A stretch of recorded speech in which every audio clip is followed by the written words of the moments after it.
देखो physics physics में क्या पढ़ा रहे हैं, केशिकत्व है ना, क्या पढ़ा रहे हैं, केशिकत्व। केशिकत्व होता क्या है, सवाल उठता है ना कि केशिकत्व क्या होता है। तो पानी से भरा हुआ कोई टैंक है जिसमें कोई बारीक केस नली, क्या मतलब पतला केस नली डाल दिए जाए, धीरे धीरे इस केस नली में लिक्विड ऊपर तक चढ़ जाता है, इसी को हम क्या कहते हैं, केशिकत्व कहते हैं। देखो यहाँ पर ये क्या है, मान लो कोई बर्तन है, क्या है, कोई बर्तन या टैंक है, इसमें लिक्विड भरा हुआ है। जब एक केस नली को हम डालते हैं नीचे की ओर, इसमें अंदर में केस नली को, तो लिक्विड क्या होगा, ऊपर की ओर चढ़ना शुरू कर देगा। इस क्रिया को हम क्या कहते हैं, केशिकत्व। तो अब सवाल उठता है कि केशिकत्व का माने होता है तो काहे होता है, क्या कारण है केशिकत्व का। तो इसका दो कारण बताया गया।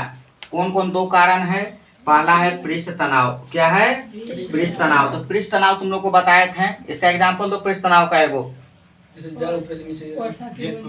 हाँ, जब बारिश का बूंद नीचे गिरता है तो पृष्ठ तनाव के कारण क्या होता है, गोल हो जाता है। दूसरा एग्जांपल बोलो इसी का।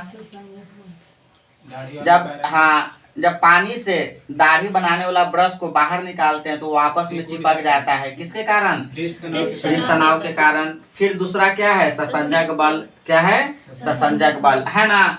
अब देखो केशिकत्व का हम तुमको एग्जांपल भी दे देते हैं, लालटेन का बत्ती में तेल का ऊपर चढ़ जाना, इसी के कारण जो है लालटेन जो है जलते रहता है, हर समझ में ना।